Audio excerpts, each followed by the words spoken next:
Asanteni sana. Tafadhali tuketi chini.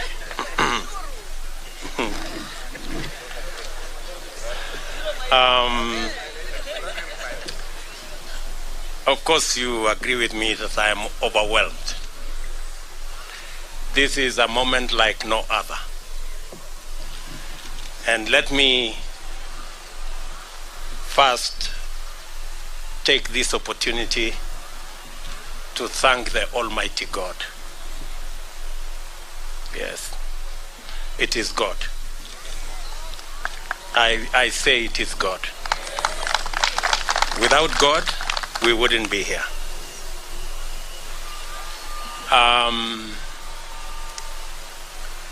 I have gone through many difficult situations, but because of God, we are here today to celebrate that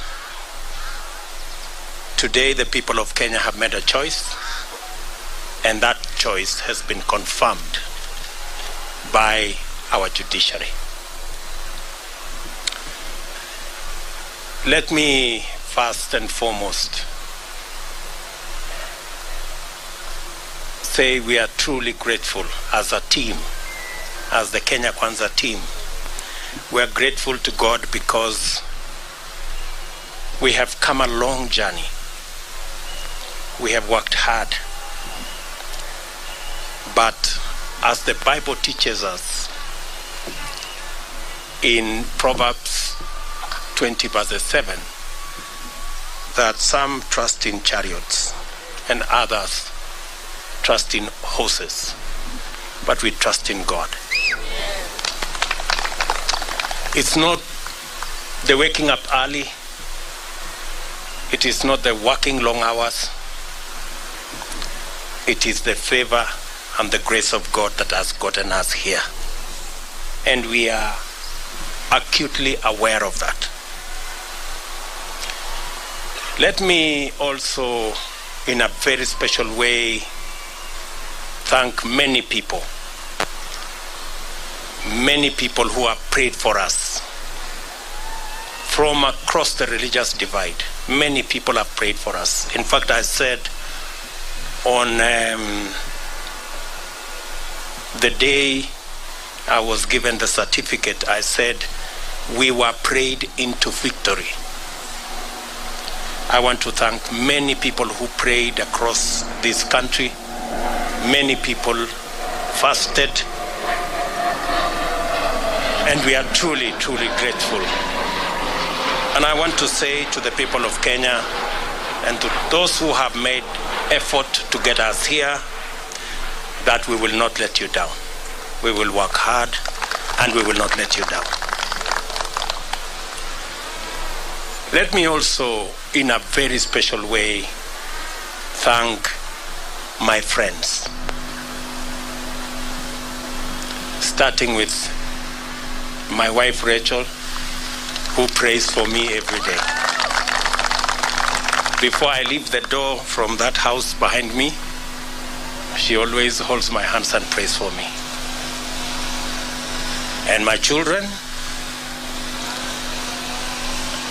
for believing in me and always encouraging me.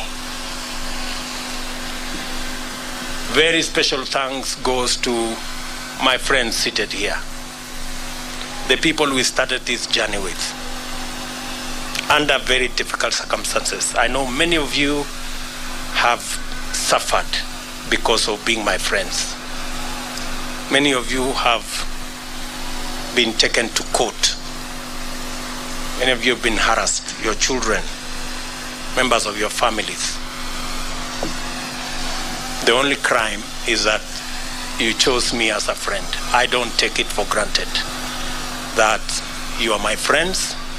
We started with many of you who are formerly members of Jubilee. You know what happened to us. I do not want to say. But we believed in a better Kenya. We believed in a freer, more democratic, more rational Kenya. Along the way, many brothers and sisters joined us from other political parties. I want to also say a very big thank you to them. They gave momentum to our journey. And I want to say asante sana.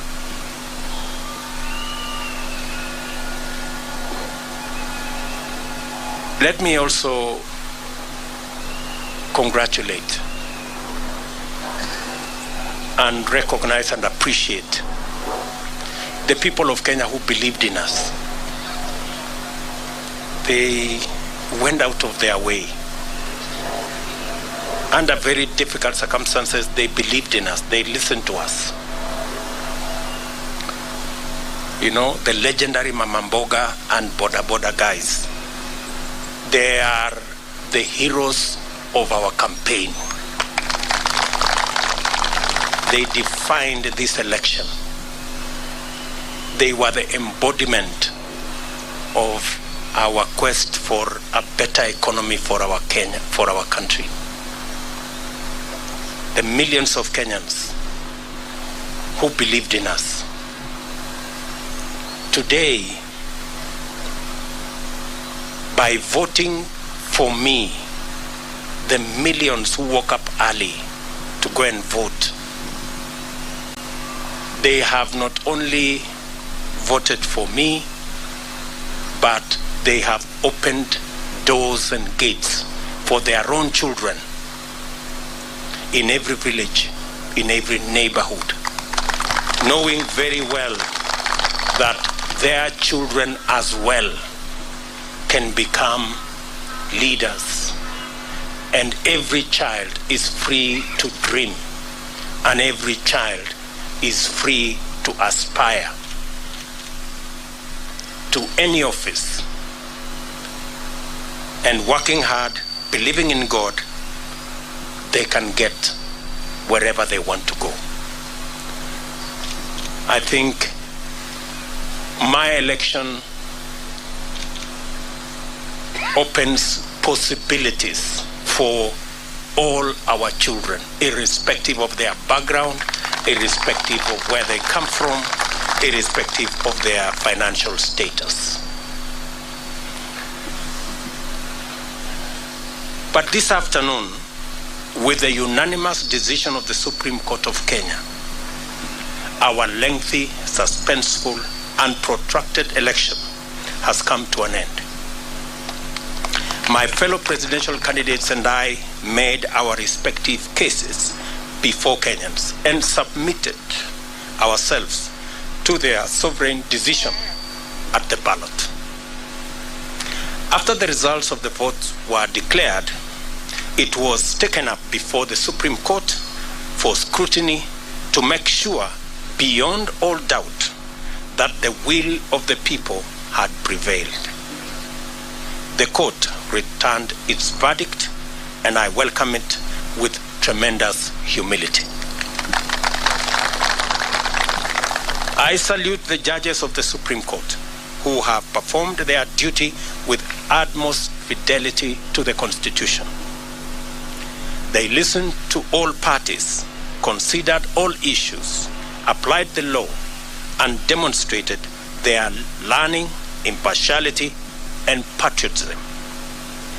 Their professionalism has elevated the stature of the judiciary, enhanced the place of petition process in legitimating election results as the true reflection of the people's decision, and afforded the nation an opportunity to reflect. It also afforded the nation an opportunity to debate and to come to terms with the implications of the last general election. I do not take this for granted, and I thank the judiciary in general and the Supreme Court in particular for staying strong as the shining beacon of constitutionalism and the rule of law, even in the most daunting of circumstances. And you know what I mean.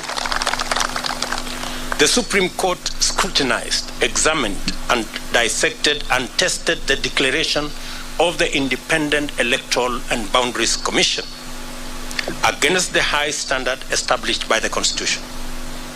The decision vindicated the Commission's effort to go all the way and deliver an election that exceeded public expectation and fully met the constitutional threshold of a secure, transparent, free, fair, and accountable election.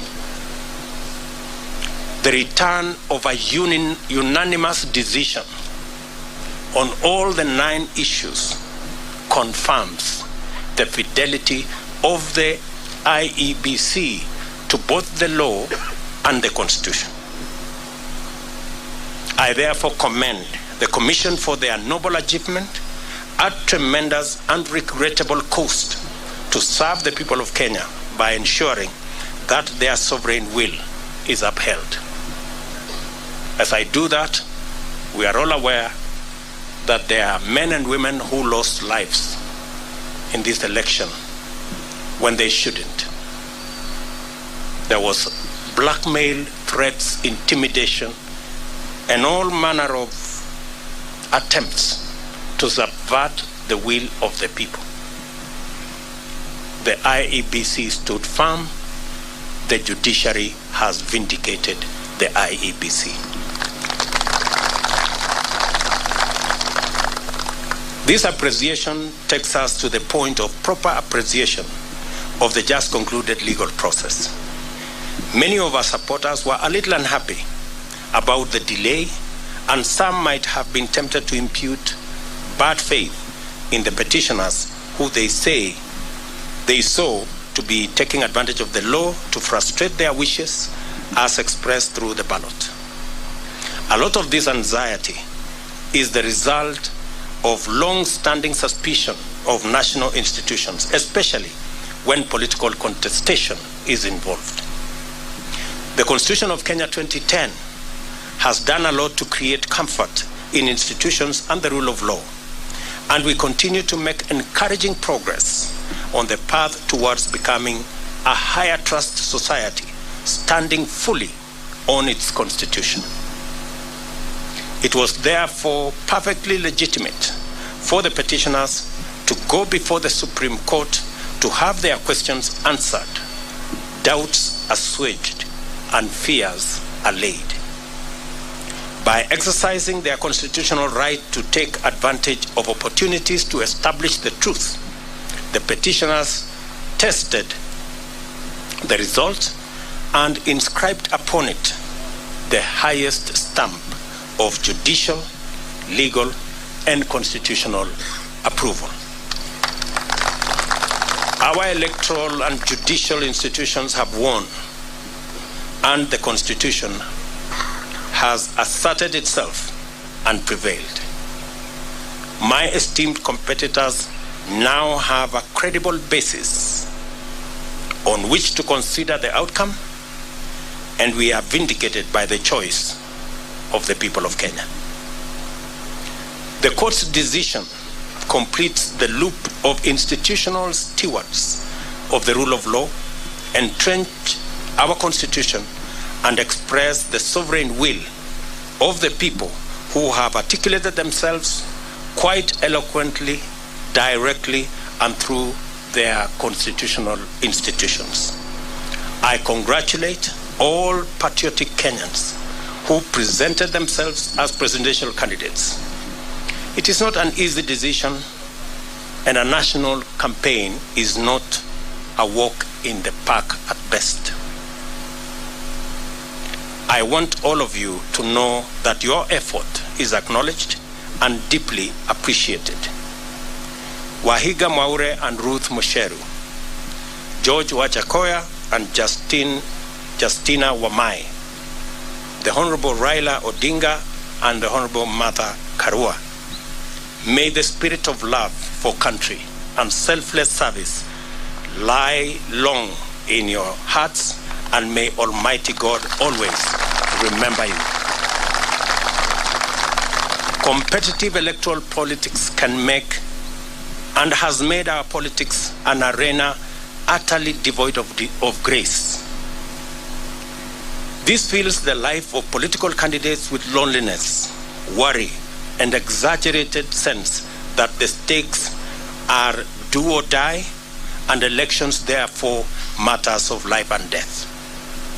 It poisons political competition, exterminating the sporting spirit which unites winners and losers by enabling them to access the grace to define their relationship in terms of what they share and not what divides them. Democracy is expected to unite a people, strengthen their society, and improve their institutions, and must not become an acrimonious, fearful, and desperate enterprise. We offered alternative visions and missions and submitted to the sovereign decision of the citizens of Kenya. We are only competitors, not enemies. We vied to unite and strengthen Kenya, not to divide and weaken it. I therefore consider all of my competitors to be my worthy compatriots. Kenyans are united in the quest for a better society that is kinder to its children, gentler on the vulnerable, respectful of their rights, and committed to serving them. Those who voted for me, as well as those who voted for my competitors, want the same thing for themselves and for their children. I honor this aspiration, and I am committed to do and to rise up early, work hard all day, every day, so that we can realize it together. My deputy and I and the Kenya Kwanza team pledge to make Kenya a country of everybody and everyone. My administration shall do justice to all, regardless of their social status, religion, ethnicity, gender, whether they voted at all or whom they voted for. I therefore extend a hand of brotherhood to all my competitors and to all their supporters. We are not enemies, we are Kenyans. Let us unite to make Kenya a nation where everyone shall be proud to call home. My administration will recognize in full the now established tradition of honoring our leaders who have served this nation and shall not in any manner interfere with their privileges and their entitlements in retirement. They are revered elders of our nation who deserve respect at all times. It is now time for us to prepare for the day when we wake up to the momentous duty to serve Kenyans. Let us all reflect on our contribution and look forward to build this country and nation together to achieve the glory of Kenya, express its heritage and splendor, and fill every Kenyan heart with thanksgiving. As I said earlier, the hero of our campaign is the legendary Mama Mboga and Boda Boda. The hero of the election is one Wafula Chebukati and the Independent Electoral and Boundaries Commission. And the hero of our democracy and the rule of law and constitutionalism is our judiciary. We celebrate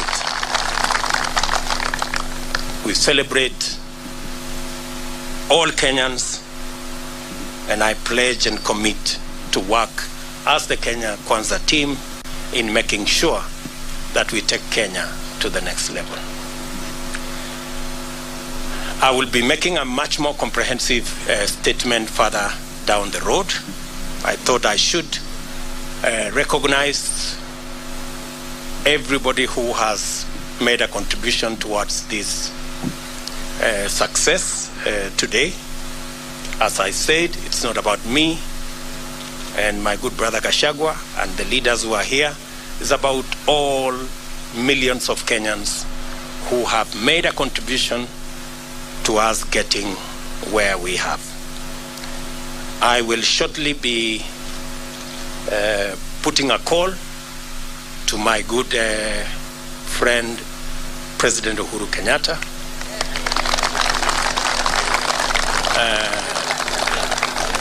We have not.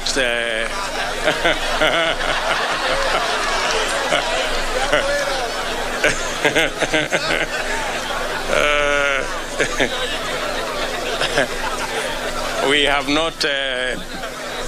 I haven't talked to him in months. But shortly I will be putting a call to him so that we can have a conversation on the process of transition.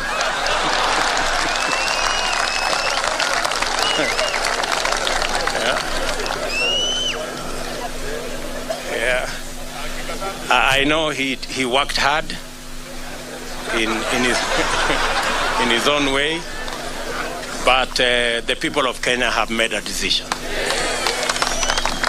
and we have absolutely no issue with the democratic choices of any Kenyan. You remember I said earlier, when I chose to support Uhuru Kenyatta, I did not give him conditions that he must support me. I have made that very clear. So I take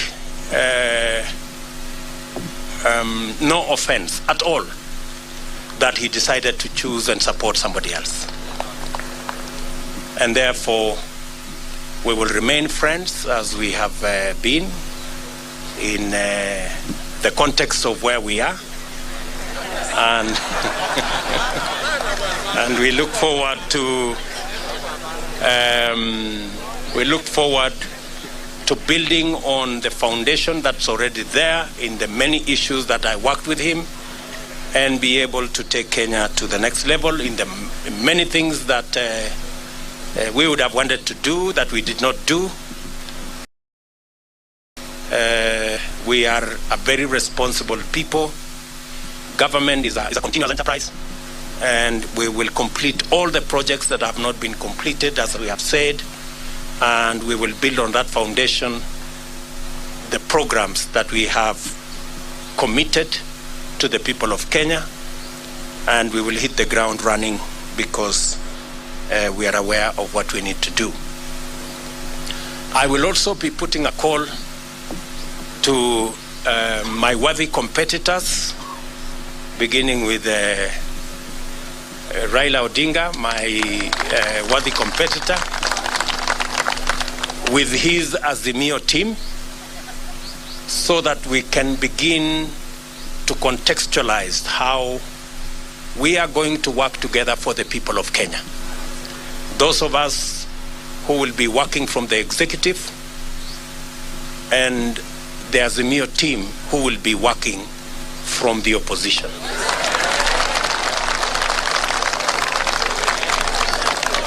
And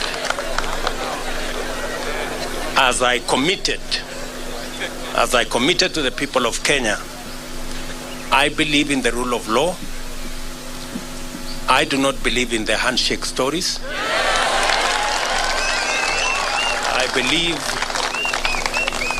I believe in an accountable government held to account by a responsible opposition. That is how Kenya is going to move forward. And so I look forward to a conversation on how they will hold us to account and make sure that we deliver on the commitments that we have made to the people of Kenya, and public resources are put to good use in an accountable manner, and so that we can reap the benefits of what the people of Kenya have done in electing us into office. We will then be working with all the other people as we get down to doing what we committed to the people of Kenya that we do. I know there is huge expectation. Many people are texting me and asking, when is the Hustler Fund going to be launched? Many people are asking me, many farmers want to know when subsidized fertilizer will be available. so that they can get on with the journey or with the business of growing food for us so that we can reduce the cost of living. Many farmers are asking when we are going to begin the journey on agro-processing and value addition. Many people across Kenya want to know when we are going to begin our housing program. I want to commit that as soon as we are sworn into office, in fact, beginning tomorrow, I will be working with the people in government offices so that by the time we get sworn in, we will have work to do and begin the process of implementing our plan. Let me say to all of you, I know many people have come here. I know many members of parliament are here, many governors are here, many senators are here, members of county assemblies. Let me take this opportunity in a very special way to recognize our legal team,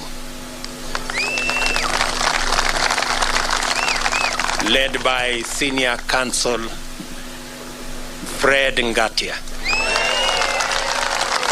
and Senior Counsel Kioko Kilukumi and Senior Counsel Kiragu and of course my chief agent and team leader of the legal team, Professor Abraham Kidhure Kindiki.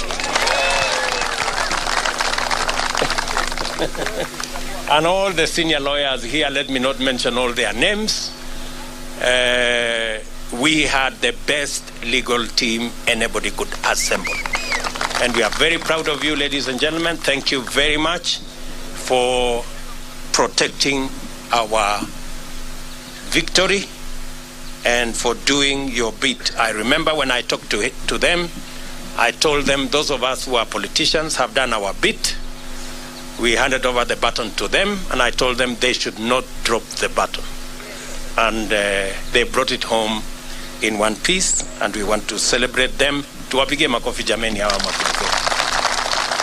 Let me also say, for good record, that these great men and women, our legal team, volunteered their services for free.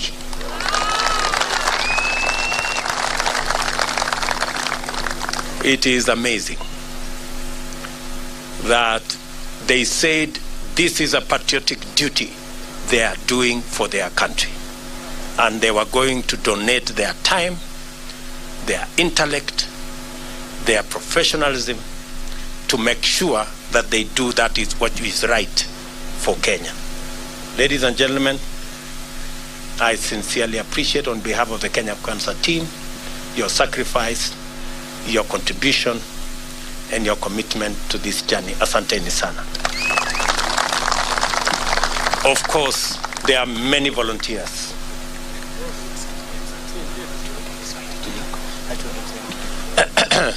There are many volunteers who came across. There are many people who supported us in many ways. There are many people who contributed merchandise. Many people contributed resources of all types, merchandise, airtime, equipment, transport, and it was just amazing. We ran a campaign. Many people believed that I was very organized, but I want to tell you, it was not me. Everybody made a contribution. That's why the whole thing looked seamless. We didn't have to push nobody to do nothing. Everybody did what they were supposed to do without asking. So I want to say thank you very much to our team. I want to announce that this marks the end of the politics of deceit and the politics of betrayal and the politics of conmanship. It is the end. We want the politics of the Kenya of the future, Every leader must be held to account on what they say, and they must match what they say with what they do. I promise you, ladies and gentlemen, that with the opportunity God has given us, we want to have a country based on the rule of law. As my deputy has said, the criminal justice system will be reserved for fighting criminals and criminality and making sure that public resources are protected and criminals are brought to book. The criminal justice system will never be used again for political reasons.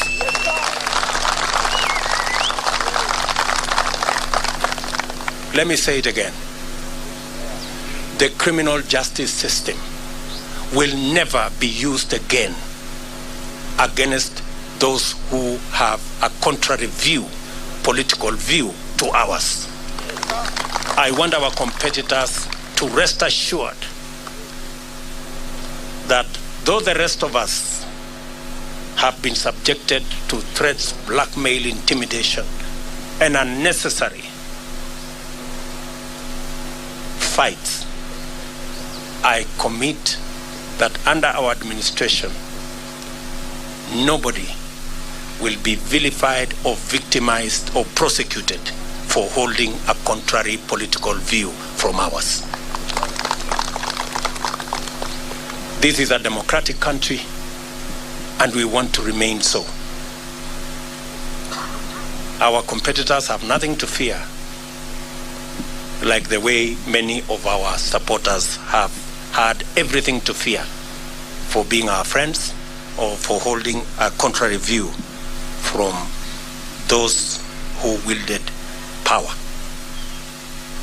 So, and as I have said, we will respect our President, Uhuru Kenyatta, in his retirement.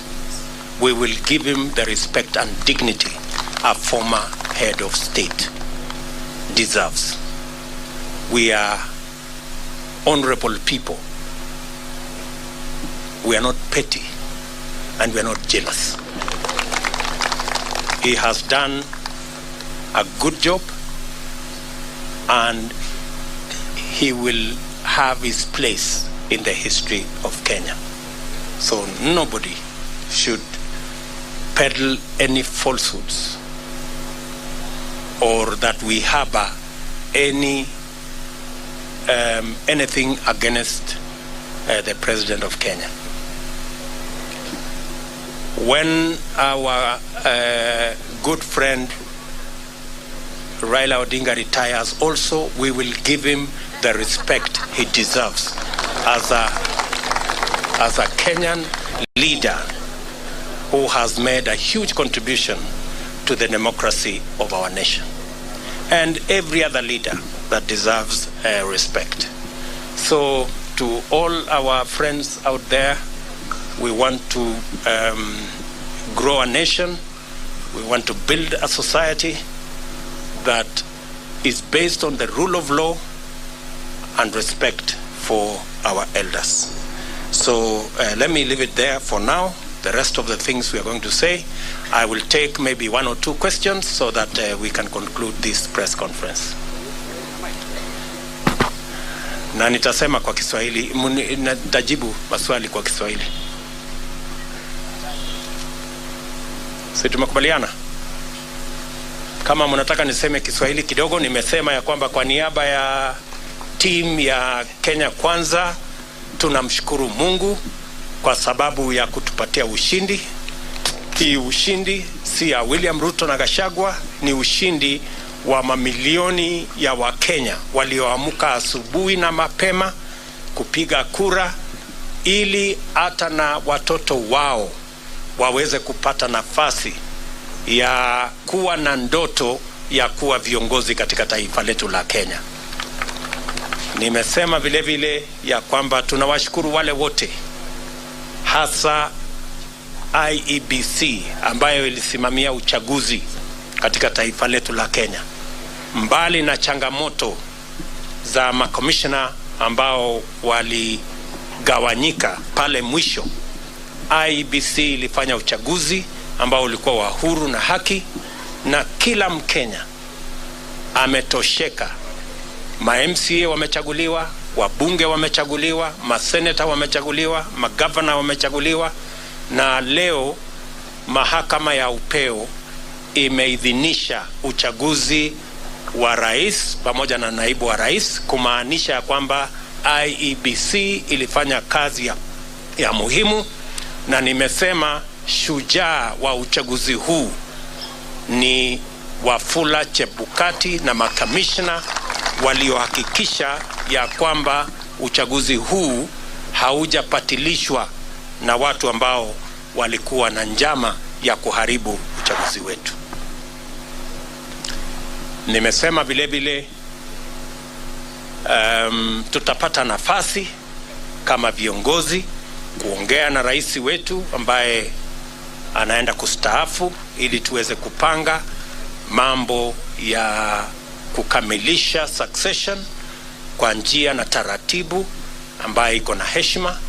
Na nimesema vile vile kama vile tuko na desturi kama taifa, viongozi wetu wote wale ambao ni elders wa taifa letu, viongozi wanaostaafu kama rais, watapata heshima na watapata haki yao katika mahali pa heshima katika taifa letu la Kenya, na hakuna wasiwasi yeyote kwa mtu yeyote kwamba kutatokea na jambo lolote. Yale ambayo yamefanyika, Waswahili wanasema yaliyopita si ndwele, tugange yaliyomo na yajayo, na hivyo ndivyo tutakavyofanya. Tumekubali vile vile ya kwamba kamwe criminal justice system katika taifa letu la Kenya haitatumika kuendesha mambo ya siasa katika taifa letu la Kenya. Wanasiasa wote wako na huru wakuwa na msimamo tofauti ya kisiasa, bila ya kujali ya kwamba watashurutishwa, watalazimishwa, watafunguliwa mashtaka yasiyo na maana.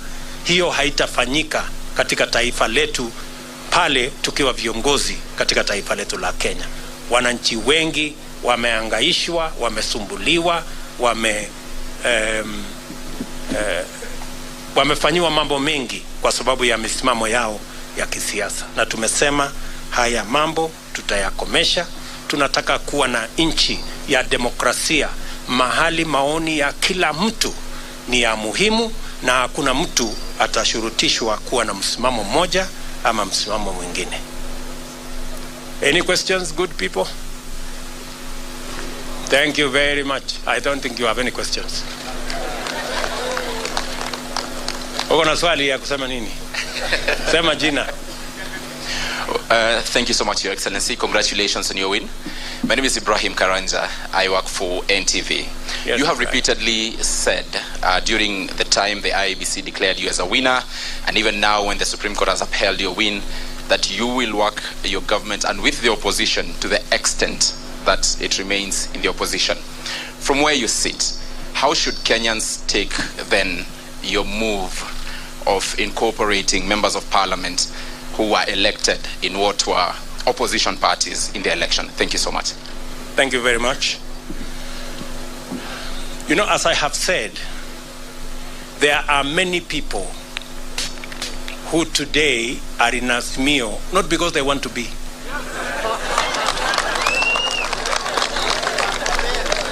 We have many people who are forced, blackmailed, threatened into belonging to Azimio. There are many leaders. Many of these leaders, if they tell you their stories, they are horror stories. Many of them were told, if you don't join Azimio, this court case, KRA, will be brought on you, and many other threats. And that's why I said the other day, our good brothers, competitors on the other side, they have to really think of how to take their coalition into the future now that they don't have the instruments of blackmail, threats, and intimidation. Because they have built their coalition using force and blackmail. And you know, this is a country, a democratic country, and you cannot force anybody to make political choices they don't want. Imagine even a law was passed that makes people prisoners of a certain coalition.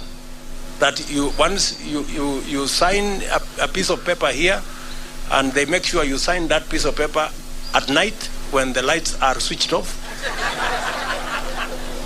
And then you are told, once you sign, you cannot leave. You know, that is not a country that we all wanted to belong to.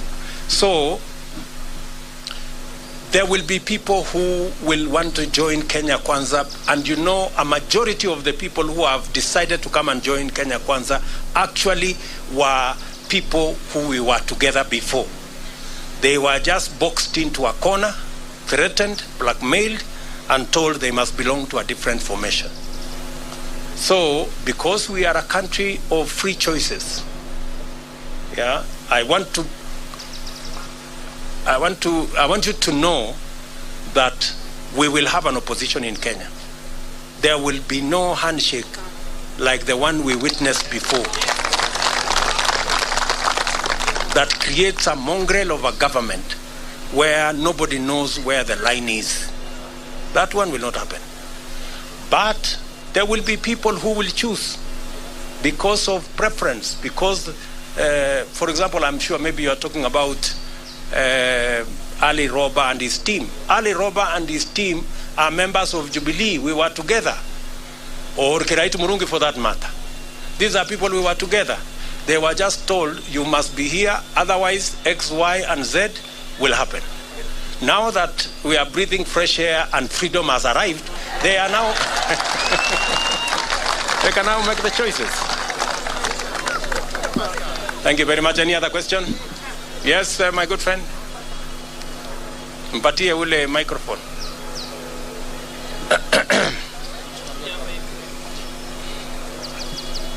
Congratulations, Sir President William Ruto. Asante.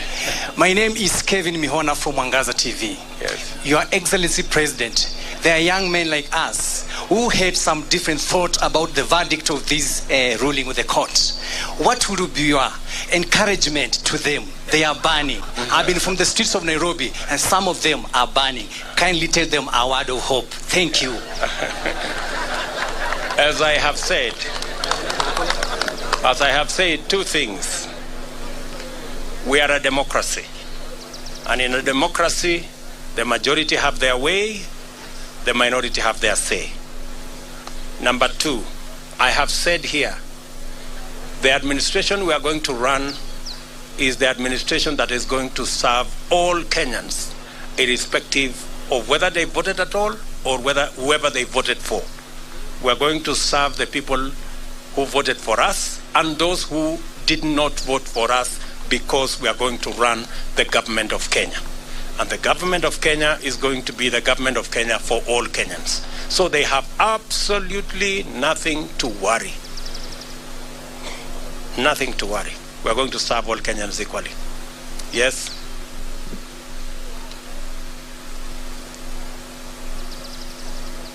Mr. President, congratulations. Thank you. My dream was to be a professional footballer, but I had to kill that dream. What's your plan now that you're in power in terms of stadiums and making sure the football in this country works?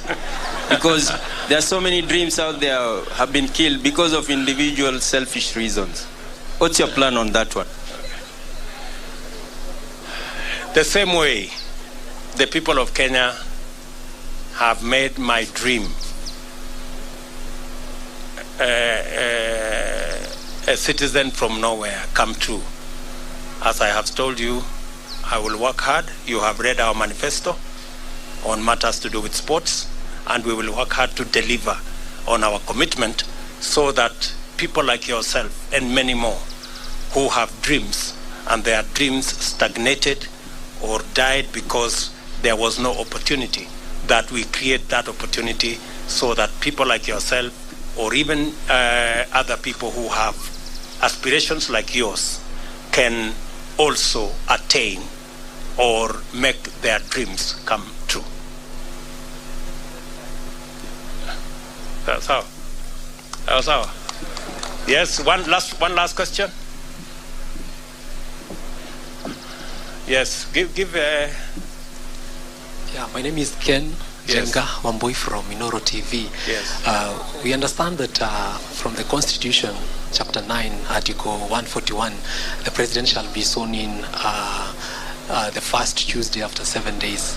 What is this one thing that you will promise Kenyans that you will deliver within the first 100 days once you assume office? There are many things, Njenga Wambui. And how is Inoro, by the way?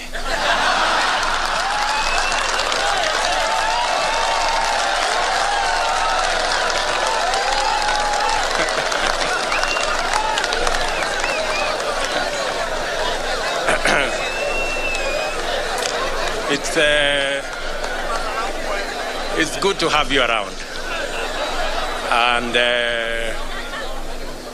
I want to promise you that you will be treated equally like all other Kenyans. I know sometimes people think the people who really fought hard against us that we have grudges. We don't. We are Democrats, and we will work together. However, I will, your question on the first 100 days, let me not say it today. I will be making a statement on my inauguration. Just be patient kidogo. Sawa Bwana Njenga. Asante. One last one. Where are my good friends from Citizen?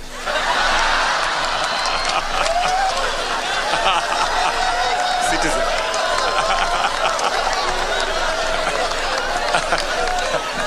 No, it was.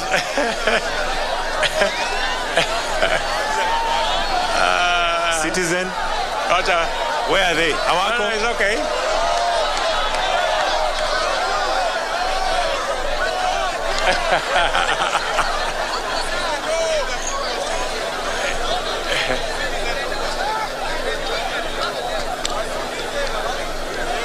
Yes. Congratulations on your win, Mr. President. My name is Brenda Wanga from Citizen TV. I know you have said you will give a comprehensive statement a little bit later on what you intend to do in your first 100 days. You've said that in your manifesto before, but I know most of us are quite concerned and would like to know what your plans are in regards to fighting graft. That has been quite a big issue during this campaign. Thank you. Thank you very much. Thank you very much. I think it's a fair question.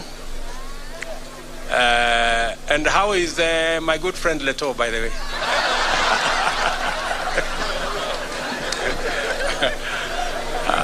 And say hello to Chemutai Goinchi. So, as I have said, I am going to make a comprehensive statement. And I want to promise you that among the things I want to do on the 100 days, one of them is going to be about tackling corruption. So expect a statement and expect there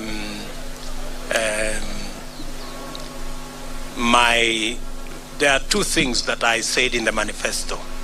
Number one is the judiciary fund, and number two is to have an accounting officer for the police and the entire criminal justice system, so that they will never depend again on resources from the office of the president. They will have their own independent budget and an accounting officer, so that they can go after anybody that is involved in graft or in wastage or in theft without getting permission from the office of the president. We will treat those institutions as the Constitution expects us, as independent institutions. But I'm going to make a statement about on that, or as among the things that will be in my 100 days to do list. Sawa, very good. Otherwise, I think we can leave it there for today. Mimi nataka ni waambia asante sana for coming. All the good friends from the media, thank you very much. We're going to be sharing information with you as often as we can. And I am just requesting that let's put the campaign behind us and let us look into the future together. We may all have supported different candidates, but the people of Kenya have made a choice. Sindio? Si sasa tujipange tu kwenda mbele pamoja. Bas, asanteni sana na watakia baraka ya Mungu. Thank you. All right, kindly let's remain seated. Kindly let's remain seated for a minute. Would just like to have a few photographs, Your Excellency, with your permission. Live from the DP residence in Karen here in the county of Nairobi, President-elect William Ruto, in his first speech since the Apex Court affirmed his win a couple of hours ago, and perhaps to fast track to what he has been talking about, we'll be delving into that much with my colleague Regina Manyara. We are also joined by Advocate of the High Court Gibson Gisore and a constitutional lawyer Henry Kurauka. Very quickly, some of the things that he has been able to point out, and it's a question that we very well knew in the media it's gonna be there. That is, what do you intend to do in the next 100 days? And he has, of course, he has been tight-lipped a little, but he has broken the ice. They are talking about tackling corruption will be the first, and we expect a much comprehensive report. But something that he has said, and I know quite well, will identify with you two, my good learned friends, is the judiciary fund. This is something that we've had for a very long time, and he has talked about accountability for the police and also the criminal justice system. They will have their own, they will be more or less autonomous, and they will have their own budget so that they do not rely on the executive. A very quick one, Kurauka. Yes, what do you make of the DP of the president-elect now? Yes, speech, yes. And in particular in actualizing the judiciary fund? Yes, thank you very much. The speech is wonderful. I believe we expect more on